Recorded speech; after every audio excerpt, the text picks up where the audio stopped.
वो तो हम करेंगे ही। अब तक वो अकेली आराम से अपना धंधा चला रही थी, लेकिन अब से यहाँ सिर्फ हमारा राज चलेगा। देखती जा कैसे उसे कंगाल बना देंगे। अभी कुछ ही दिन हुए हैं और लोगों को हमारा खाना पसंद आने लगा है। अगर ऊपर वाले की कृपा रही तो 1 साल के भीतर हमारा होटल गांव का सबसे पसंदीदा होटल बन जाएगा। फिर देखना, बेचारी शकुंतला को अपना होटल बंद करके गांव छोड़कर जाना पड़ेगा। लेकिन तू अचानक शकुंतला के पीछे क्यों पड़ी है? उसने तो हमें कोई नुकसान नहीं पहुंचाया, फिर भी हम ये सब क्यों कर रहे हैं?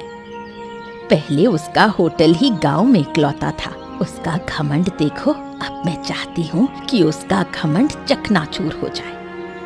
हाँ, ये बात तू सही कह रही है। ऐसे घमंडी लोगों को सबक सिखाना जरूरी होता है। उसका घमंड मैं मिट्टी में मिला दूंगी। उसे ऐसा सबक सिखाऊंगी कि फिर कभी वो किसी को घमंड दिखाने की हिम्मत नहीं करेगी। दोनों मिलकर बिना किसी कारण शकुंतला के पीछे पड़ी रहती हैं और उसके नुकसान के लिए हर तरह की योजना बनाती हैं।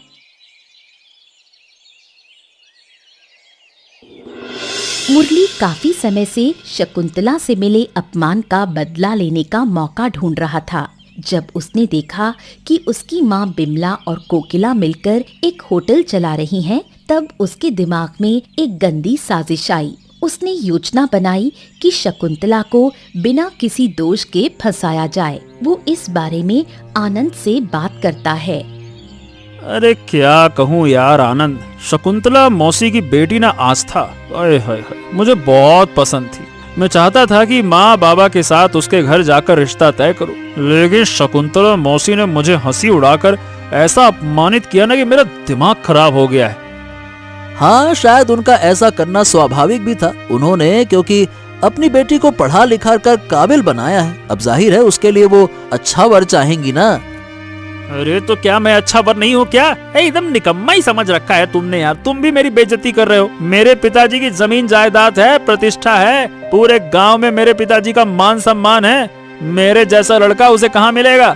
बात करते हो प्रतिष्ठा की।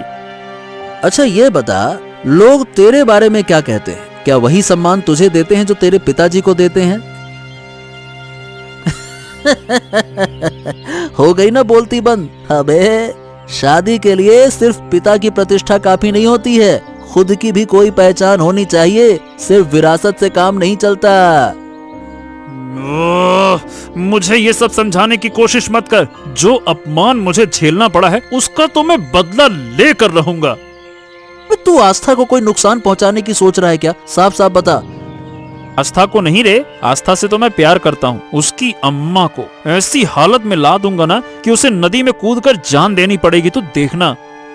पागल हो गया है क्या? हर माँ अपनी बेटी की भलाई ही चाहती है। अगर किसी ने उसकी बेटी पर बुरी नजर डाली तो वो जरूर उसका विरोध करेगी ना। इसमें शकुंतला मौसी की कोई गलती नहीं है। तू अपनी सोच सही कर। अरे तो तुम सब मिलकर मुझे ही क्यों कहते हो? तो मेरी पीड़ा समझ ही नहीं रहा है। जिस अपमान का शिकार मैं हुआ हूँ उसका जवाब तो मैं जरूर दूंगा। मैंने जो सोचा है मैं वही करूंगा, बस। मुरली की बातों से आनंद को कुछ अजीब जरूर लगा, लेकिन उसने और कुछ नहीं कहा। उसे ये अंदाजा नहीं था कि मुरली के मन में इतनी घिनौनी साजिश चल रही है। बिमला और कोकिला शकुंतला से प्रतिस्पर्धा शुरू कर देती हैं, लेकिन शकुंतला इन सब बातों पर ज्यादा ध्यान नहीं देती थी। वो हमेशा अपने काम में व्यस्त रहती थी और इसी वजह से बिमला और कोकिला शकुंतला से और भी ज्यादा जलने लगीं और उसे नीचा दिखाने की कोशिश करने लगीं। वो बार बार उसे नुकसान पहुंचाने की कोशिश करती, मगर कोई फायदा नहीं हो रहा था। क्या हाल है तेरे होटल का आज शकुंतला? कोई आया भी था? तुम लोगों की दुआओं से सब अच्छा चल रहा है। शायद कुछ लोग हैं जिन्हें तुम्हारे होटल का खाना मेरे होटल से ज्यादा पसंद आता है। हाँ, वो तो होगा ही। आखिर हम लोग स्वादिष्ट और उच्च गुणवत्ता वाला खाना परोसते हैं। मेरा खाना भी गुणवत्ता वाला है। मैं बहुत ध्यान से खाना बनाती हूँ। संभल कर रही हो, कहीं हमारी वजह से तेरा नुकसान ना हो जाए। मैं मुनाफा और नुकसान की परवाह नहीं करती। मुझे अपनी मेहनत पर भरोसा है, उसका फल जरूर मिलेगा। क्या है, इसके धंधे में गिरावट आई है, मगर इसका घमंड अभी भी वैसा ही बना हुआ है। ओहो। शकुंतला जानती थी कि बिमला और कोकिला उससे जलती हैं, मगर वो उनकी बातों की परवाह किए बिना अपने काम में लगी रहती थी। गर्मी के बाद आखिरकार बारिश का मौसम आता है। चारों ओर तूफान और बारिश शुरू हो जाती है। गांव की सड़कों पर पानी भर जाता है। लोगों की जिंदगी मुश्किल हो जाती है। एक ऐसी ही बारिश की रात में जबरदस्त तूफान आता है और गांव के कई गरीब लोगों के घर उजड़ जाते हैं। पूरा गांव शोक में डूब जाता है। कई लोग स्कूल और कॉलेजों में शरण लेने लगते हैं। इसी दौरान एक और बड़ा हादसा होता है। बिमला और कोकिला के होटल का रसोई घर तूफान में पूरी तरह से तबाह हो जाता है।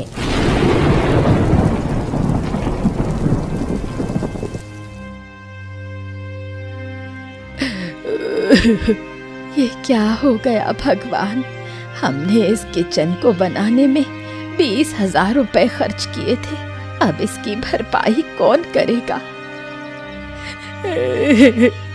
सब कुछ तो सही चल रहा था, इतने बड़े नुकसान का तो सोचा भी नहीं था।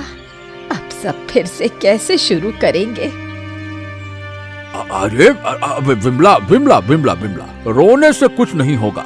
सुनो सुनो, हमें शांत दिमाग से सोचना होगा। हाँ माँ, पापा सही कह रहे हैं। और वैसे भी सिर्फ किचन ही तो टूटा है, होटल तो सही सलामत है ना।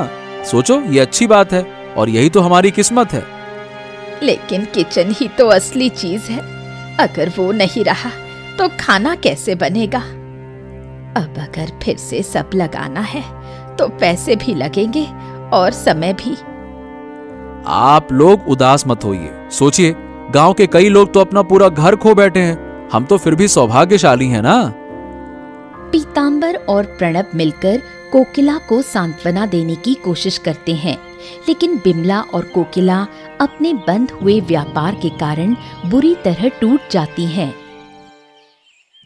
जहां बिमला और कोकिला का किचन पूरी तरह से तबाह हो गया, वहीं पास में ही स्थित शकुंतला का किचन पूरी तरह सुरक्षित रहा। ये देखकर शकुंतला और उसकी बेटी आस्था चकित रह गईं। ऊपर वाले का क्या खेल है देखो माँ, बिमला काकी और हमारा किचन बिल्कुल पास पास थे, मगर उनका किचन तबाह हो गया और हमारा एकदम ठीक ठाक है। मैं तो यही सोचकर हैरान हूँ, लेकिन मैं ऊपर वाले की शुक्रगुजार हूँ। अगर हमारे किचन को कुछ हो जाता तो हम बर्बाद हो जाते। बिल्कुल माँ, बिमला काकी तो शौकिया होटल चलाती हैं। उनके पास पति और बेटा दोनों हैं। हमारे पास तो कोई नहीं है, हमारा होटल ही हमारा सहारा है। लेकिन फिर भी मुझे बिमला के लिए दुख हो रहा है। उसने काफी मेहनत की थी अपने होटल के लिए। ऊपर वाले की मर्जी, मगर माँ, क्या तुम्हें नहीं लगता कि वो जो घमंड करती थी ये उसी का नतीजा है। ऐसा मत बोल आस्था, मैंने तुझे ऐसा नहीं सिखाया। चाहे कोई जैसा भी हो, उनके दुख पर कभी खुश नहीं होना चाहिए।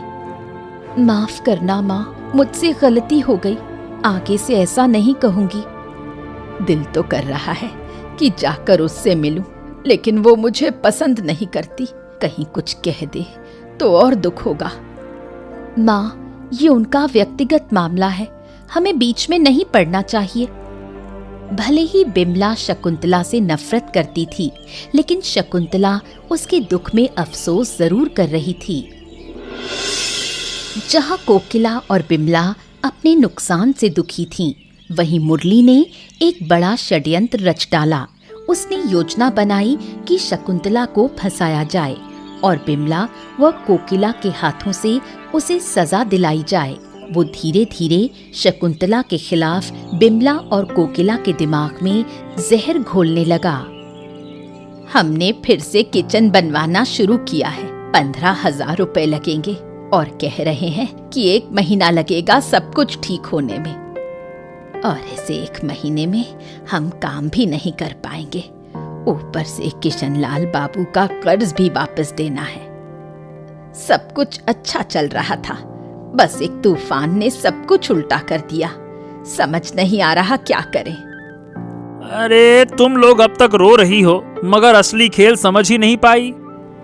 खेल ये तो तूफान की वजह से हुआ। जरा दिमाग तो लगाओ। शकुंतला काकी का किचन तुम्हारे किचन के बिल्कुल पास था, फिर भी उसका कुछ नहीं बिगड़ा और तुम्हारा सब कुछ तबाह हो गया। हाँ, सोचो सोचो। सही कह रहा है तू, हमने तो इस तरफ सोचा ही नहीं। वो तो पहले से ही जल रही थी तुम लोगों की तरक्की देखकर।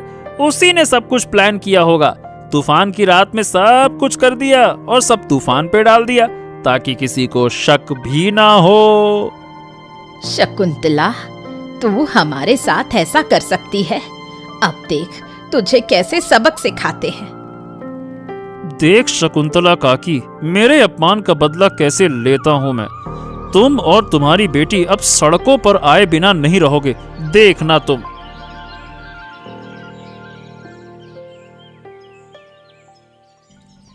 मुरली की कही हर बात जहर की तरह कोकिला और बिमला के मन में बैठ गई। उन्होंने बिना सच की जांच किए शकुंतला को नुकसान पहुंचाने की ठान ली। उन्होंने योजना बनाई कि जिस तरह शकुंतला ने उनका रसोई घर तोड़ा था, ठीक उसी तरह वो भी रात के अंधेरे में उसका होटल जला देंगी। उस रात शकुंतला अपने घर में चैन से सो रही थी और उधर मुरली, बिमला और कोकिला चोरी छुपे शकुंतला के होटल की ओर बढ़ते हैं। मुरली, सबसे पहले होटल का दरवाजा तोड़ो, फिर अंदर जाकर सब कुछ तहस नहस कर देंगे। मुरली बिमला की बात मानकर होटल का ताला तोड़ देता है और वो तीनों अंदर घुस जाते हैं। वो होटल के अंदर रखे सारे सामान, कुर्सियां, मेज, बर्तन सब कुछ तोड़ फोड़ देते हैं। काम हो गया, अब बस रसोई घर बचा है, उसे भी तोड़ो और चारों तरफ आग लगा दो, फिर यहाँ से भाग चलेंगे। वो तीनों रसोई घर की ओर बढ़ते हैं और वहाँ भी जमकर तोड़ फोड़ मचाते हैं। जब वो पूरी तरह सब कुछ तहस नहस कर देते हैं, तब तीनों मिलकर होटल और रसोई घर दोनों में आग लगा देते हैं। अब हो गया बदला पूरा। अब यहाँ ज्यादा देर रुकना ठीक नहीं होगा, जाता हूँ मैं। जितना हम तड़पे हैं, कल सुबह वही दर्द शकुंतला भी महसूस करेगी। उनके आंसुओं से भीगी बेबस शक्ल देखने का अब मुझसे इंतजार नहीं होता। शकुंतला मौसी से लिया गया अपमान का बदला पूरा हुआ। माँ और कोकिला मौसी को कुछ पता भी नहीं चला, सांप भी मर गया और लाठी भी नहीं टूटी। शकुंतला के खून पसीने से बने होटल और रसोई घर को जलाकर वो हंसते हुए वहाँ से चले जाते हैं। उस रात बारिश नहीं हुई, इसलिए होटल और रसोई घर पूरी तरह जलकर राख हो गए।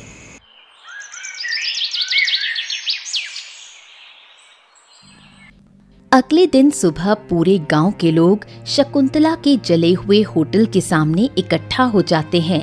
शकुंतला दौड़ते हुए वहां पहुंचती है और अपनी मेहनत के होटल की ये हालत देखकर टूट जाती है। उसके दर्द और चीख से वहां की हवा तक भारी हो जाती है। लेकिन एक ऐसा भी था जिसने इस साजिश की सच्चाई को पहचान लिया था, और वो था कोकिला का बेटा आनंद। वो दौड़कर किशनलाल के पास जाता है। किशनलाल आनंद से पूरी बात जानने के बाद वहाँ कोकिला, बिमला और मुरली और सभी को बुलाता है।